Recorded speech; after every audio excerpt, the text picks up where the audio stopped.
Cole Whitfield was 43 years old, and until that September, he believed he had two things that mattered: a father who loved him and a wife who did the same. He was a civil engineer, steady, principled, the kind of man who caught million-dollar mistakes quietly and never needed the credit. When his father George died and left behind nothing but a small house and an old Ford truck, Cole grieved the way humble men grieve, without spectacle. Then George's estate attorney handed him a folder, and Cole discovered his father had secretly built a billion-dollar empire and never told a soul. 3 days later, someone ran a red light and hit his truck at full speed. Cole survived, but lying in that ICU bed, bruised, bleeding, and completely still, he made the coldest decision of his life. He would let his wife believe he was dying. And when she leaned down and whispered into his ear, believing no one could hear her, Cole learned exactly who she was and exactly what she had done. What happened next, she never saw coming. Before we jump into the story, comment where in the world you are watching from and subscribe, because tomorrow's story is one you need to hear. The September heat pressed down on the mourners like a heavy blanket, making Cole's dark suit feel even more confining than it had that morning. He stood at the edge of his father's grave, watching as people began to drift away from the service. The sound of their footsteps on the dry grass seemed unnaturally loud in the heavy afternoon air. George Whitfield's grave was simple, just like the man himself had been. No elaborate headstone, no fancy engravings, just clean, precise lettering on Georgia granite. Cole could almost hear his father's voice. "What's the point in making a fuss about it?" He felt Nadia shift beside him, her black dress rustling. Without looking, he knew she was checking her phone again. She'd been doing it throughout the service, quick, furtive glances when she thought no one was watching. 2 days ago, she'd asked about George's will for the second time, her voice carefully casual. "I just want to make sure everything's taken care of," she'd said, arranging her face into an expression of wifely concern. "You know how these things can get complicated." Cole remembered nodding, telling her what he believed was true, that there probably wasn't much beyond the house and whatever savings his father had managed to put aside. George had lived simply. 5 work shirts he rotated with military precision. The old Ford pickup he refused to replace, even when the transmission started giving him trouble. Sunday calls to Cole, always at 7 p.m., never missing once in 20 years. The remaining mourners were clustered in small groups now. Miss Ora, who had found George, stood with Aunt Paulette near the cemetery gate. They kept glancing in Cole's direction, their faces heavy with concern. A few of George's neighbors talked quietly among themselves, sharing stories about the man who would show up unasked to fix their porches, their fences, their loose shingles. A man Cole didn't recognize approached through the thinning crowd. His dark suit was expensive but understated, his manner professionally somber. "Mr. Whitfield?" The man extended his hand. "Preston Ware. I was your father's estate attorney." Cole shook his hand automatically, noting the firm grip, the direct gaze. Estate attorney. The words seemed incongruous with everything he knew about his father. "I'd like you to call my office at your earliest convenience regarding your father's estate." Ware produced a business card, cream-colored and understated like his suit. "There are matters we need to discuss." Cole took the card, its weight somehow significant in his fingers. Before he could respond, Nadia stepped forward, a manila envelope in her perfectly manicured hands. "Cole." Her voice was steady, practiced. "I'm sorry. I've been sitting on this for a while. I didn't want to do this today, but my attorney said waiting any longer creates complications." The envelope felt heavy, despite containing only a few sheets of paper. Divorce papers, filed, signed, dated. The letters seemed to swim before his eyes for a moment, before snapping into sharp focus. He looked at his wife. 8 years of marriage condensed into this single moment. She met his gaze without flinching, which somehow made it worse. There was no guilt there, no hesitation, just calm calculation. Cole slipped both items, the business card and the divorce papers, into his jacket pocket. The fabric felt too thin to contain the weight of what they represented. He turned back to his father's grave, aware of a vast shape forming in his mind, something huge and dark, whose edges he couldn't quite make out yet. The drive home was silent.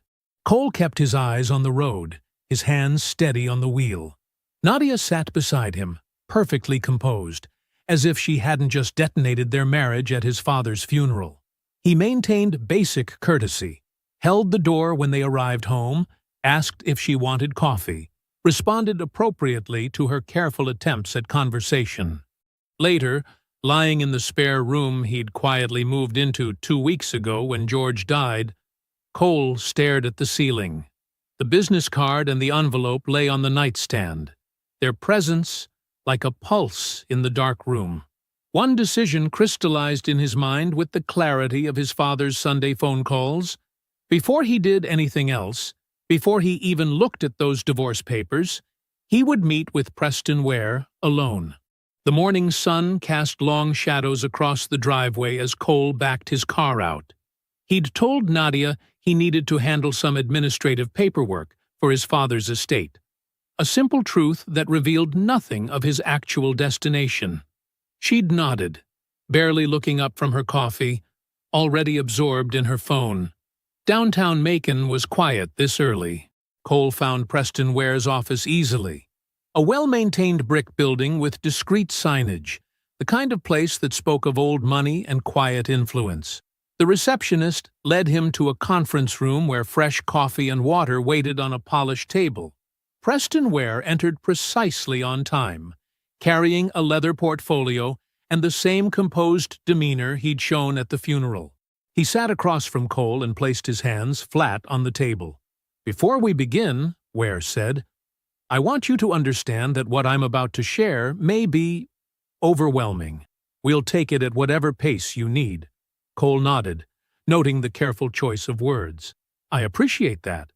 Your father's estate," Ware began, opening the portfolio, "is valued at $1.2 billion. Cole's coffee cup stopped halfway to his mouth. He set it down slowly, the gentle click against the table abnormally loud in the sudden silence. "I'm going to say that again," Ware continued, his voice steady. $1.2 billion.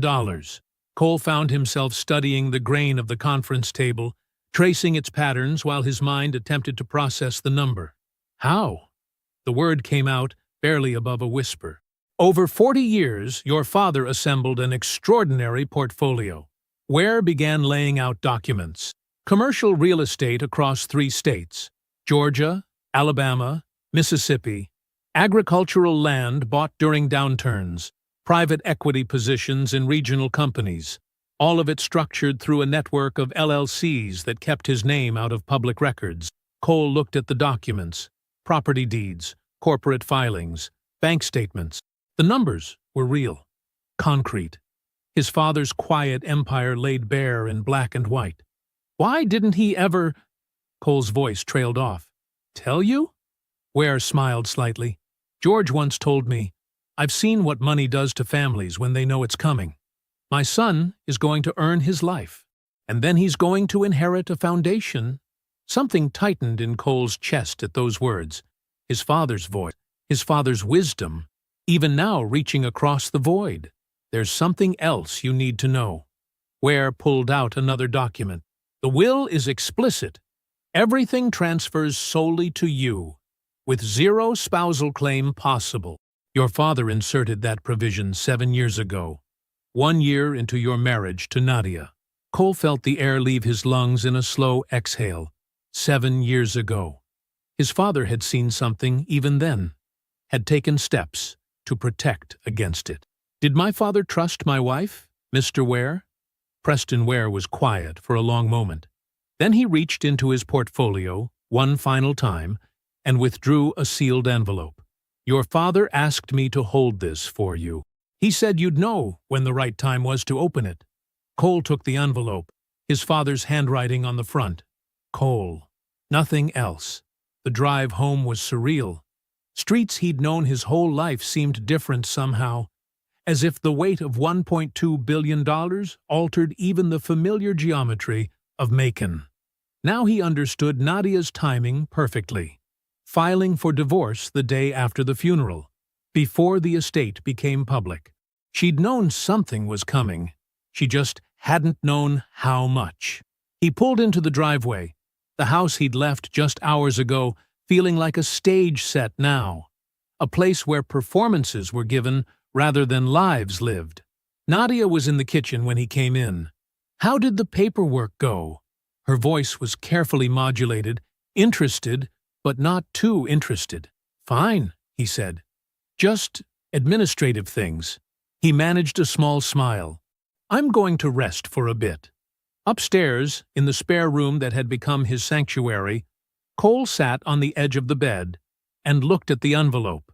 His father's handwriting seemed to pulse slightly in the afternoon light.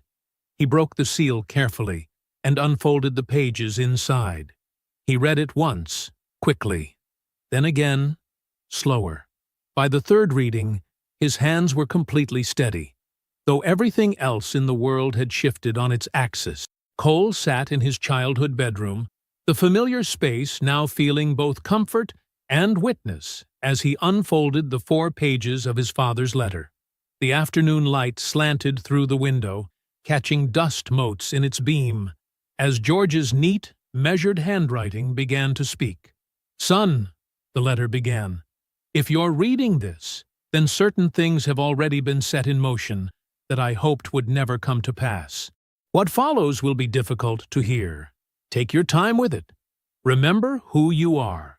Cole leaned back against the headboard, the same spot where he'd studied for engineering exams years ago, and let his father's words wash over him. George explained how, 18 months earlier, he'd noticed something that didn't sit right.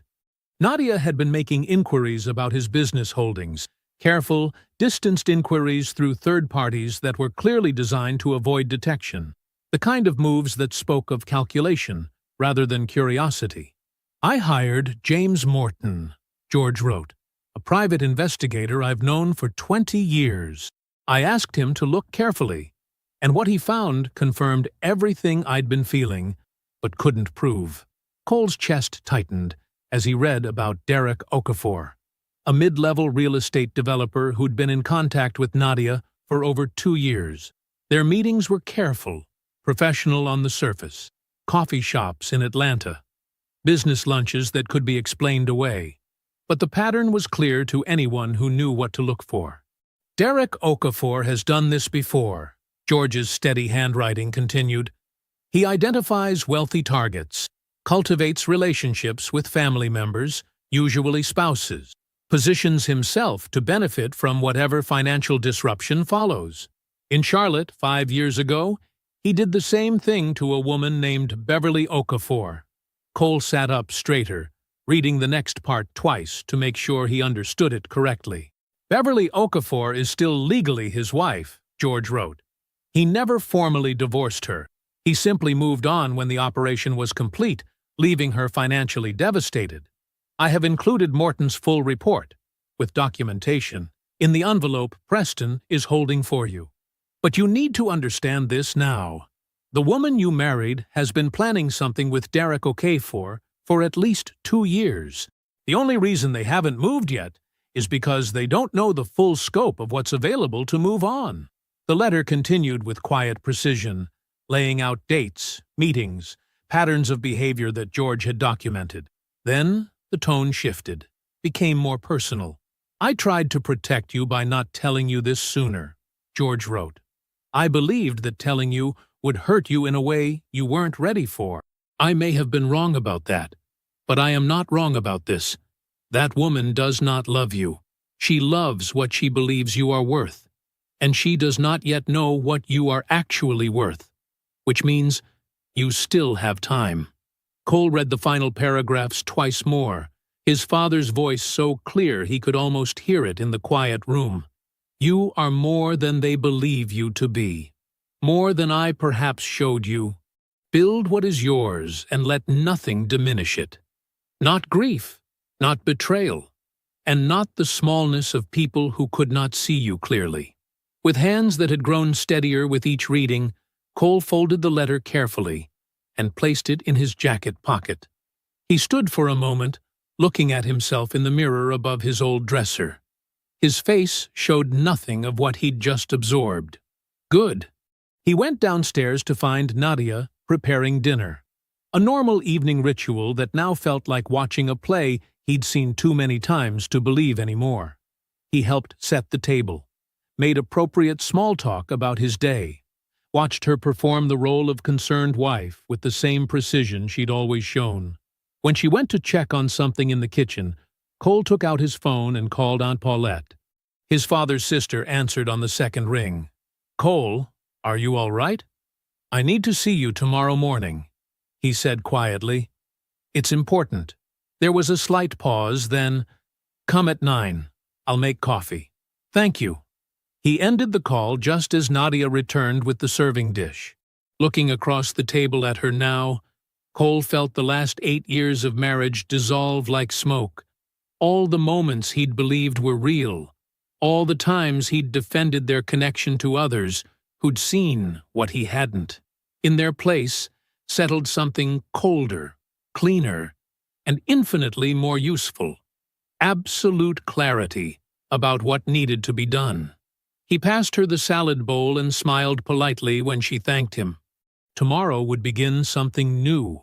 Tonight was for observation, for noting every detail of her performance, now that he finally recognized it for what it was. The morning sun cast long shadows across the cracked pavement of Miller's Diner, a faded establishment just outside Macon, where truckers and early risers found refuge in bitter coffee and heavy breakfast plates. Cole chose it deliberately. Neutral ground, away from familiar eyes. Aunt Paulette was already there when he arrived, seated in a corner booth with 2 steaming mugs waiting. She stood to hug him, her embrace carrying the weight of everything they hadn't yet said. "You read the letter." Not a question. Cole nodded, sliding into the booth across from her. "I need to hear everything you know." Paulette wrapped her hands around her coffee mug, her rings catching the morning light. "George told me about the investigator 18 months ago. He needed someone to know, to verify he wasn't seeing things that weren't there. I watched that woman at family dinners for 2 years, Cole. Watched her ask careful questions about George's business interests, about his health, about his plans."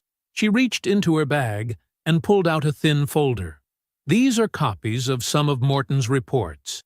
George gave them to me for safekeeping. The meetings with Derek Okafor. Always just professional enough to explain away. The pattern of inquiries through third parties about George's holdings. The way she started paying attention to his medication schedule last year." Cole felt something cold settle in his chest. "His medication?" Paulette's face tightened.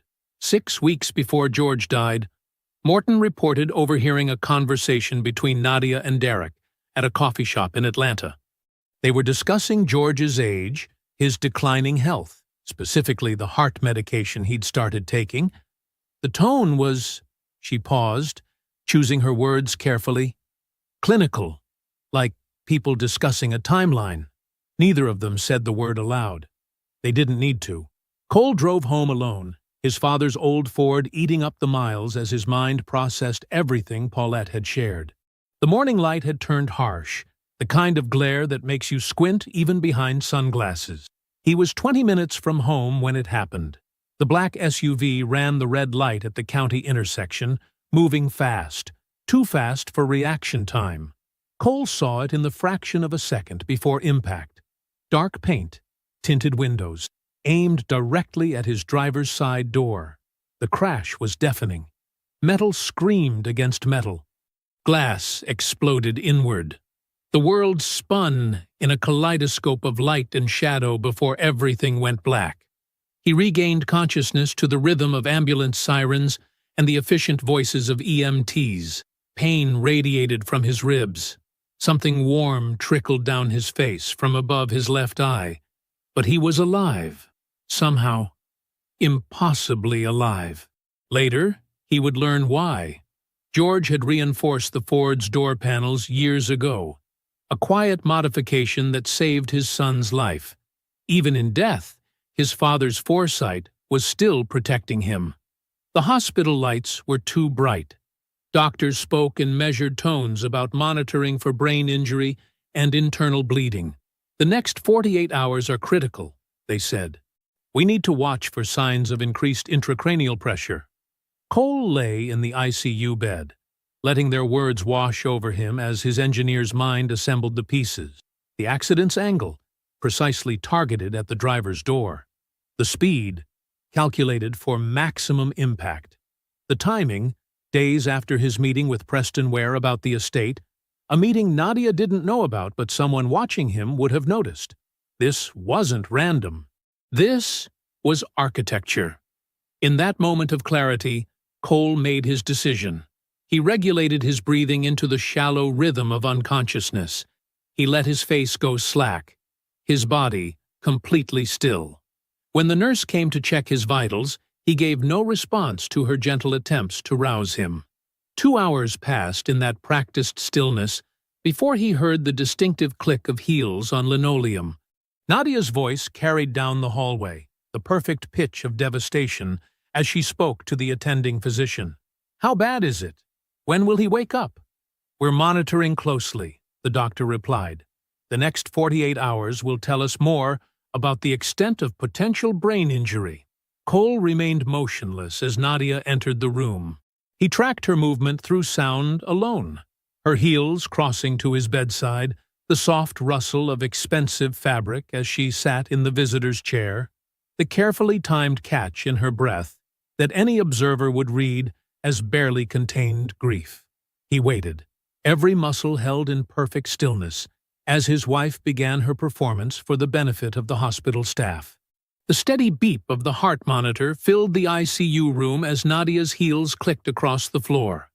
Cole kept his breathing shallow and measured, his face completely relaxed despite the sharp pain in his ribs. Through his closed eyelids, he sensed the fluorescent lights and could track Nadia's movement by sound alone. "Oh, baby." Nadia's voice carried the perfect note of distress. "What happened to you?" A nurse moved efficiently around the bed, checking IV lines and monitors. "His vitals are stable," she assured Nadia. "The doctor will be in shortly to discuss his condition." "Thank you," Nadia replied, her voice thick with practiced emotion. Can I just sit with him?" "Of course. Press the call button if you need anything or notice any change." Cole tracked the nurse's footsteps as she left the room. The chair beside his bed creaked softly as Nadia settled into it. She took his hand, her grip careful, mindful of the IV line. Her wedding ring felt cold against his skin. For several minutes, she maintained her vigil in silence.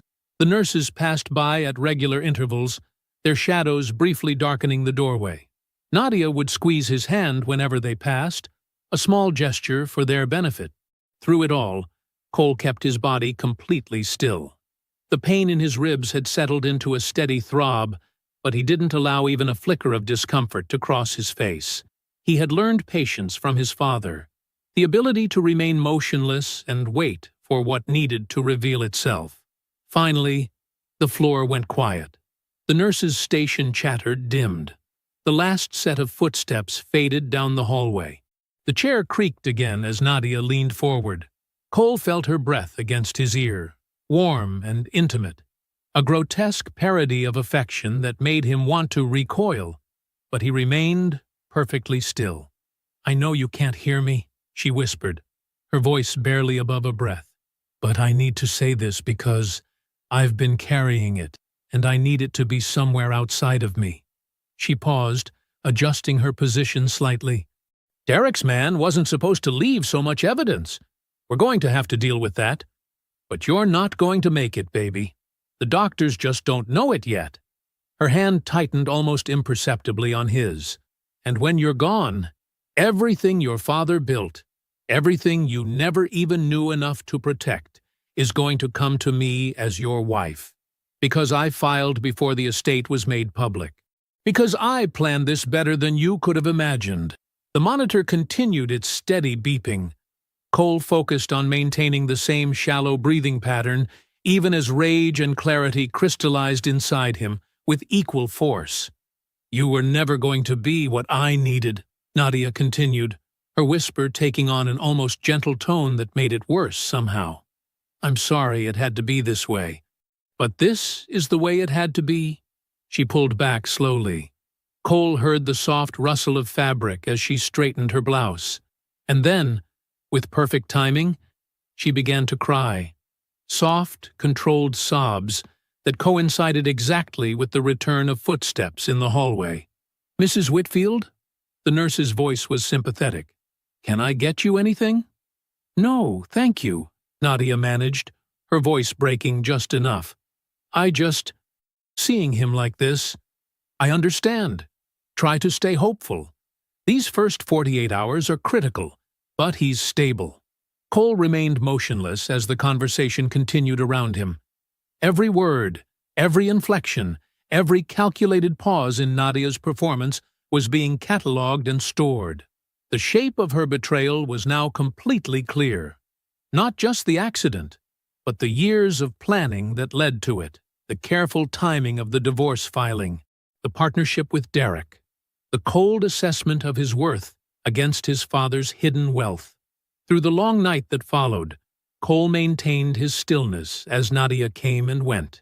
She would return with coffee, speak softly to the nurses, make phone calls in the hallway about postponing meetings and arranging to work remotely.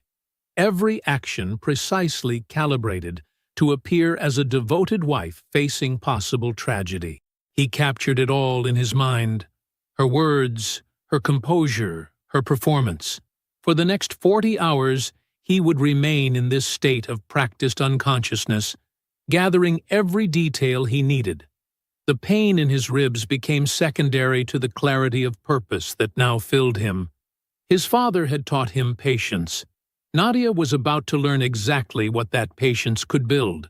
The second morning in the ICU brought a new set of footsteps, heavier, more deliberate than Nadia's careful heel clicks. Cole maintained his practiced stillness as two people entered his room. "How's he looking?" A man's voice, smooth, confident, with the practiced warmth of someone who moves through expensive rooms. Derek Okafor. Cole had never seen him, but Paulette's description of his voice, like honey over steel, was perfect. "The same," Nadia replied quietly. "They're still monitoring for brain activity." Fabric rustled as Derek moved to the foot of Cole's bed. The metal rail creaked slightly under his grip. "Timeline on the estate proceedings?" "Preston Ware's office hasn't set anything in motion yet. They're waiting to assess Cole's condition before determining next steps." Nadia's voice was stripped of its earlier performance, businesslike, direct. "Good. That gives us room. The Florida account is structured exactly how we discussed. Once his legal status is formally assessed, everything moves through the channels we established." Derek spoke with the calm authority of someone reviewing a routine business plan. "The driver's being handled. My contact confirmed he's across state lines, and the vehicle's been properly disposed of. And the accident report? Clean. Local jurisdiction. Overworked department. They'll process it as a standard traffic violation, especially given the location." A pause. "You're sure about the will?" "I saw the envelope Preston gave him at the funeral. Cole never had time to review anything before." Nadia's voice trailed off. "The filing date on the divorce papers establishes my position clearly. Once he's declared—" "Let's focus on immediate priorities," Derek cut in smoothly. "I'll have Marcus run the account verification tomorrow. Keep everything moving exactly as planned." Their voices dropped lower, discussing technical details about wire transfers and LLC structures. Cole memorized every name, every reference, every fragment of information they let slip. Derek's confidence was the particular arrogance of someone who had never faced real consequences, who mistook the absence of resistance for the absence of danger. They left after 20 minutes. Cole remained motionless through the rest of the day, through the night, through the steady rhythm of nurse checks and vital sign monitoring. On the morning of the second day, he opened his eyes. "Doctor!" The nurse's excited voice carried down the hallway. "He's conscious!" Cole blinked slowly, letting his eyes adjust to the light. He made his movements careful, groggy. When the doctor arrived, Cole answered questions with deliberate confusion. Yes, he remembered driving. No, he wasn't sure what happened after that. Nadia arrived within 30 minutes, her heels announcing her approach.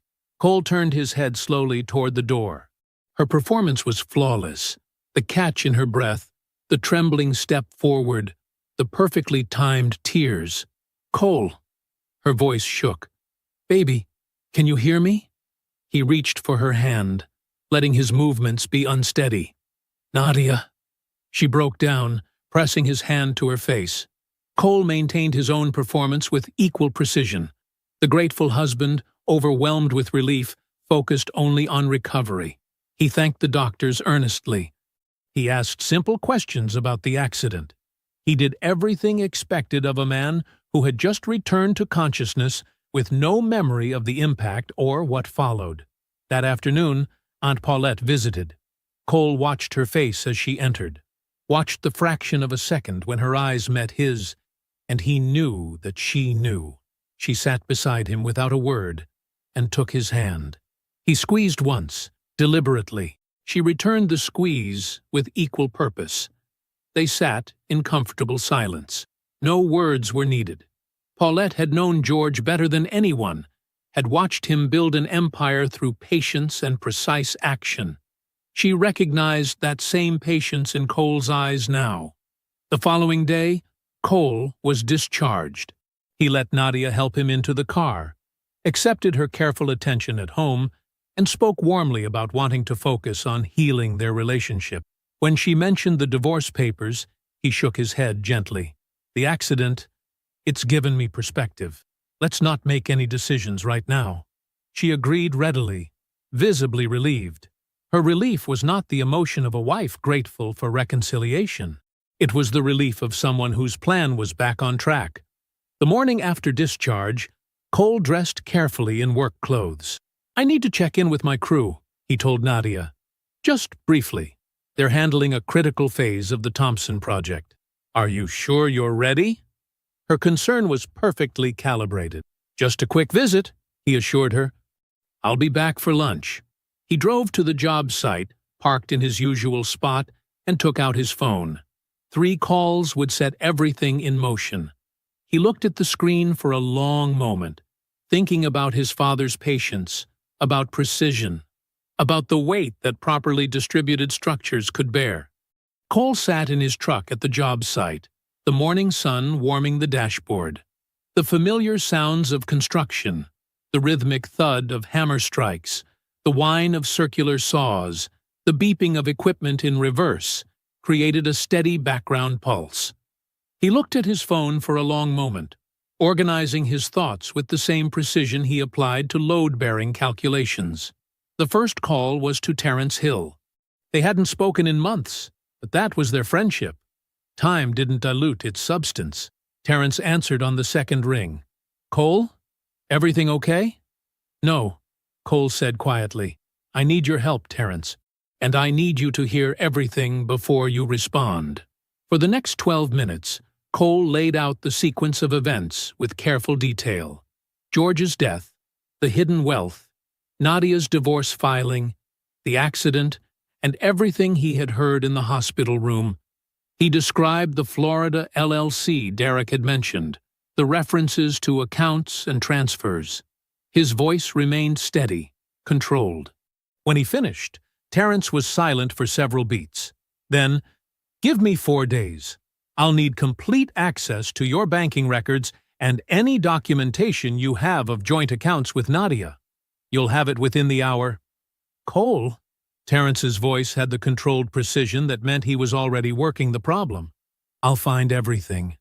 Every dollar, every transfer, every shell structure they built. 4 days." The second call was to Detective Alonzo Price. Preston had given Cole his number with a specific note. when you need someone who understands both evidence and discretion. Price's voice was professional, measured.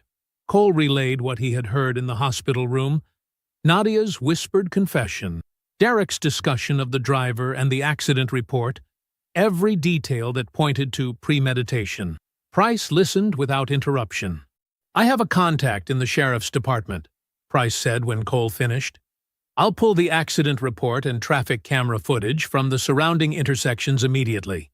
Give me 48 hours for the initial documentation. The driver?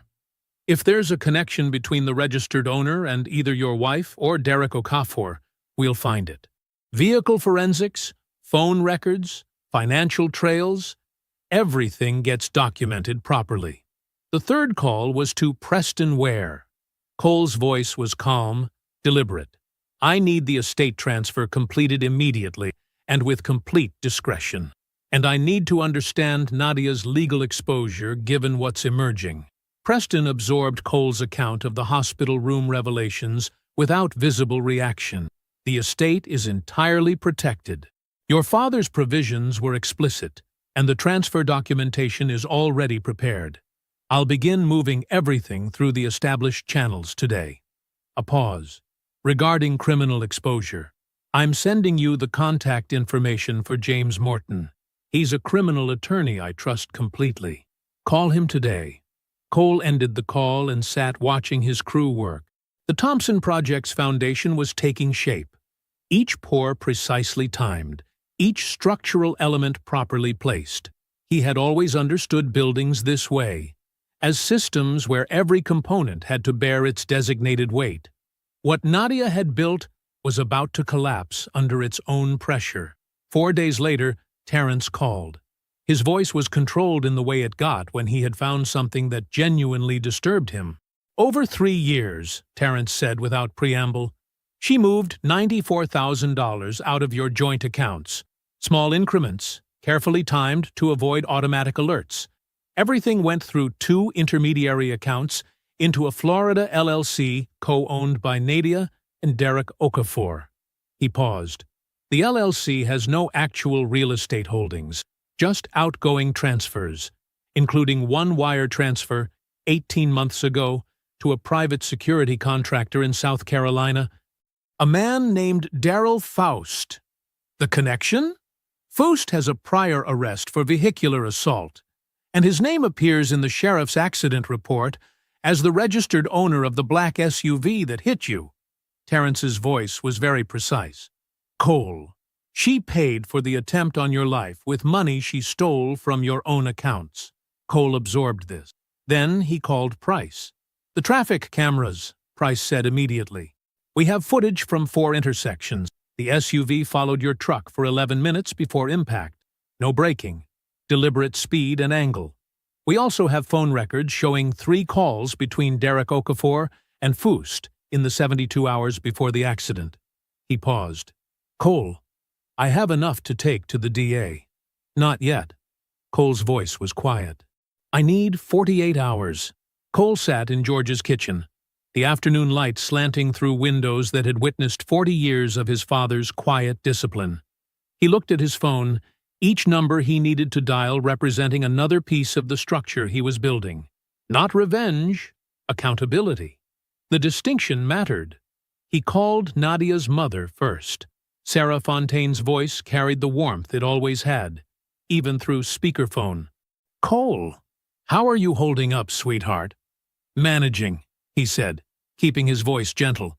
"I was hoping you and Robert could come to Macon tomorrow evening. There are some things we need to discuss as a family. Next steps, with everything that's happened." "Of course," Sarah said immediately. "What time would you like us there?" 7 o'clock, at George's house. We'll be there." A pause. "Cole, is everything all right?" "It will be," he said quietly. "Thank you, Sarah." He ended the call and dialed the Charlotte number Preston had verified. Beverly Okafor answered on the 3rd ring. Her voice was composed, precise, the voice of a woman who had been waiting for this call without knowing when it would come. "Mrs. Okafor? This is Cole Whitfield. Preston Ware gave me your number." "Yes," she said simply. I've been expecting to hear from someone eventually. Derek isn't as careful as he believes himself to be." Cole listened as Beverly outlined what she had documented over the years since Charlotte.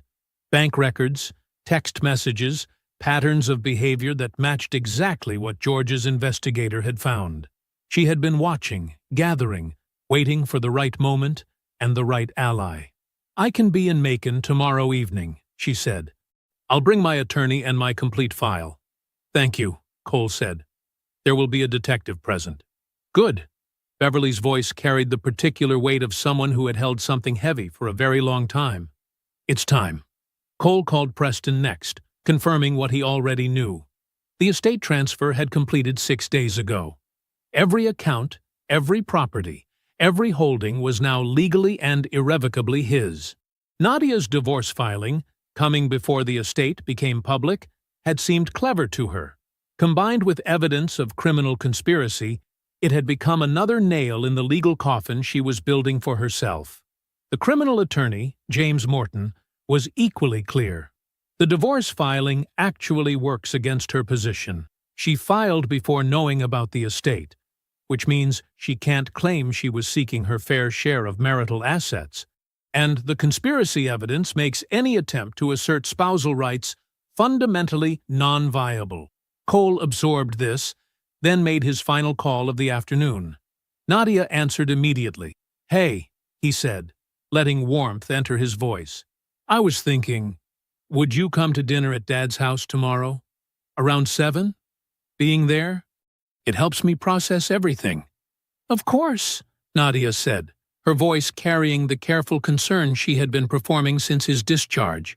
"Whatever you need. Do you want me to bring anything?" "Just you," Cole said quietly. "Thank you." He ended the call and sat in the deepening afternoon light.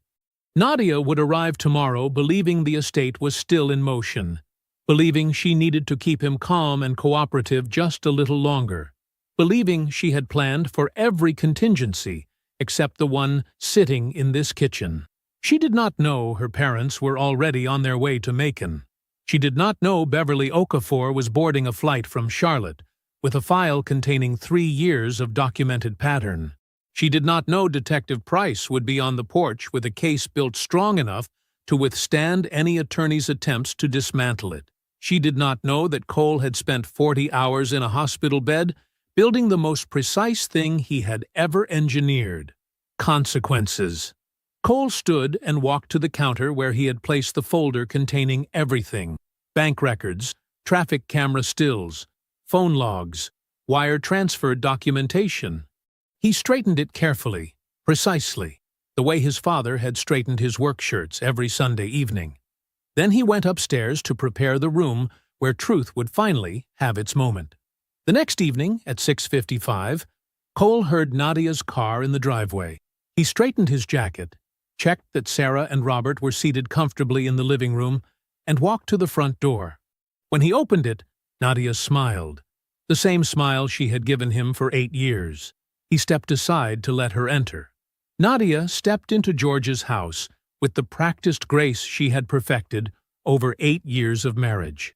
Her heels clicked softly on the hardwood floor, the same floor George had swept every Sunday morning before his weekly call to Cole.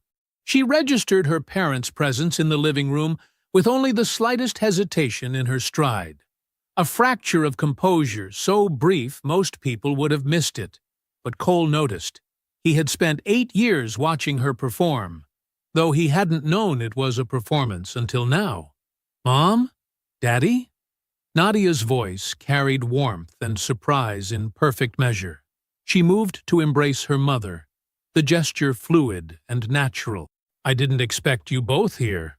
Sarah Fontaine stood to receive her daughter's hug, her own movements slightly stiffer. Robert Fontaine remained seated, his hands clasped tightly in his lap, his eyes fixed on a point just past his daughter's shoulder. "Cole asked us to come," Sarah said quietly. "He said we needed to talk as a family." "Of course," Nadia said, turning to embrace her father, who stood reluctantly. "With everything that's happened, it's important we're all together." She smiled at Cole, the same smile she had given him thousands of times before. "This is thoughtful of you, bringing everyone—" "Sit down, Nadia." Cole's voice was not loud. It carried no anger, no theatrics, but something in its stillness made Nadia's smile freeze for just a fraction of a second. She sat on the couch beside her mother, smoothing her skirt with practiced precision. Cole remained standing in the center of the room. The evening light through the windows cast his shadow long across the floor his father had swept so carefully for so many years. He did not pace. He did not gesture. He simply stood, as still as he had been in that hospital bed, and began to speak. "2 weeks ago, in my hospital room, you whispered something in my ear. You thought I couldn't hear you. You were wrong." Nadia's face remained composed, but her fingers tightened slightly on the fabric of her skirt. "You told me Derek's man wasn't supposed to leave so much evidence. You told me you had planned it better than I could imagine. You told me everything your father built would come to you because you filed before the estate went public." Sarah Fontaine made a small sound. Robert's jaw tightened visibly. "Over the past 3 years," Cole continued, his voice maintaining its careful evenness, "you moved $94,000 from our joint accounts. Small amounts, carefully timed. All of it went to a Florida LLC you built with Derek Okafor." Nadia started to speak. Cole continued as if she hadn't moved. "The LLC made a wire transfer to a private security contractor in South Carolina, a man with a prior arrest for vehicular assault, the same man whose name is on the registration of the black SUV that followed my truck for 11 minutes across 4 intersections before impact." He placed a thick folder on the coffee table. He did not open it. "I have everything, Nadia. Bank records, phone logs, traffic camera footage. The 22-minute call between Derek and the contractor the night before the accident. In approximately 36 hours, all of it goes to the district attorney's office." He paused. "I wanted you to hear it from me first, out of respect for what I once thought we had." Nadia's performance began immediately, tears welling up, hands trembling slightly. "Cole, this is insane. I don't know what you think you heard, but you were injured, confused. And Derek, he's just a business associate.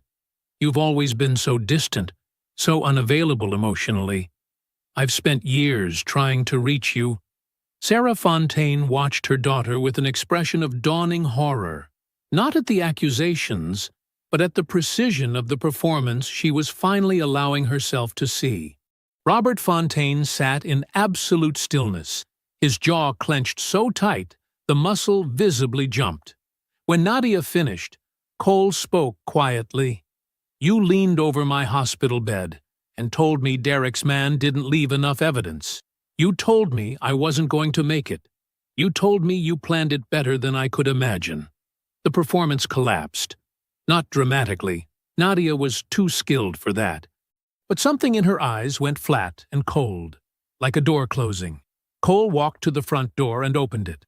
Detective Alonzo Price stood on the porch in a dark suit.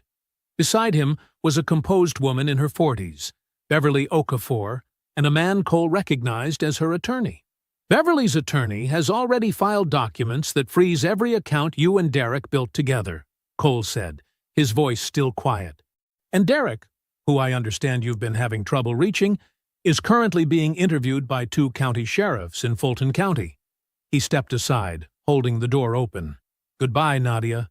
8 months passed like water over stone, smoothing rough edges but leaving the foundation intact. George's house in Macon stood transformed. Cole had opened up the walls with careful precision, letting light pour through spaces his father had never imagined but would have appreciated. The bones remained exactly where George had placed them, load-bearing walls still carrying their original weight. But now sunlight streamed through new windows and doorways in ways that made the whole structure feel both older and newer at once. The old Ford sat in the garage, its reinforced door panel a quiet reminder of George's foresight. Cole drove it when he needed to think, when decisions required the specific kind of clarity that came from sitting behind the same wheel his father had gripped for decades. The legal consequences had fallen with the same precision Cole brought to every structural calculation. Darrell Faust, the contractor who drove the SUV, broke first. Faced with attempted murder charges and irrefutable evidence, he provided a complete statement within 48 hours. He named Derek Okafor as the man who hired him, detailed the $18,000 payment from the Florida LLC, and described the specific instructions about impact angle and speed. The money that nearly killed Cole had been stolen from his own accounts. Derek Okafor lasted 6 days before self-preservation overwhelmed whatever loyalty he thought he had. With Beverly's attorney freezing every account connected to the LLC and 2 counties investigating his business dealings, Derek made the calculation Cole had known he would make. He talked. His cooperation earned him a reduced sentence, 9 years in a Florida state facility, stripped of every asset Beverly's civil suit could reach. Faust received 12 years. He would serve most of it. Nadia's attorney spent 11 weeks trying to negotiate, approaching the DA's office 4 separate times with offers of cooperation. The DA declined each one. The evidence package Price had assembled was comprehensive enough to secure convictions without requiring Nadia's participation. Her trial lasted 9 days. The jury deliberated for less than 4 hours. The conviction was complete. Conspiracy to commit murder in the first degree, solicitation of murder, 3 counts of felony wire fraud, 1 count of felony theft by taking. At sentencing, the judge emphasized the premeditated nature of the conspiracy. Not a crime of passion, but a calculated multi-year operation designed to strip a man of his life and his inheritance simultaneously. 22 years. Cole wasn't in the courtroom for any of it. He received the verdict by phone from Price while reviewing scholarship applications at his father's desk. He thanked Price, set down his pen, sat quietly for a moment with the weight of 22 years, then picked up his pen and returned to the applications. There were 34 candidates for 12 spots in the first cohort of the George Whitfield Technical Scholarship at Macon Technical College. The infrastructure consulting firm Cole launched was seeded modestly. He wanted to build it the way George had built things, carefully and without spectacle. They landed a state contract in the 2nd month. Terrence came on as CFO, bringing the same precision to the books that he had brought to unraveling Nadia's financial web. 6 employees now, 2 more offers pending. Aunt Paulette bought a small house 8 minutes away. Sunday dinners became a tradition. She told stories about George that Cole had never heard, filling in the spaces of his father's life with details that made the man more complex and more admirable with each passing week. Nadia's father called once after the sentencing. His voice carried the weight of a man confronting something he had chosen not to see for decades. He apologized for his daughter's choices, for not seeing her clearly, for the years Cole spent in a marriage built on calculation rather than love. Cole told him there was nothing to apologize for. He told him George had always liked him, which was true, and which seemed to mean something to the man on the other end of the line. They spoke for 20 minutes. Neither mentioned calling again. Some conversations are meant to close chapters, not open new ones. Now, on a quiet Tuesday evening, Cole drove the old Ford through Macon with the windows down, the air finally cooling after a long summer. He passed the intersection where the accident happened, the skid marks long since washed away. The corner looking like any other corner. He didn't slow down. The woman he met at the city planning meeting, an architect who had asked him, with genuine curiosity, if he ever slowed down long enough to enjoy what he was building, had texted earlier to confirm dinner. He smiled and replied, yes. He thought about his father as he drove, the quiet man who built an empire in silence and patience, and left it for his son like a letter that took a lifetime to write. The road stretched long ahead, beautiful in the evening light, and Cole Whitfield was exactly where he was supposed to be. I hope you enjoyed that one. Be sure to like the video and subscribe so you don't miss the next story. I've picked out 2 more for you that I think you'll really like.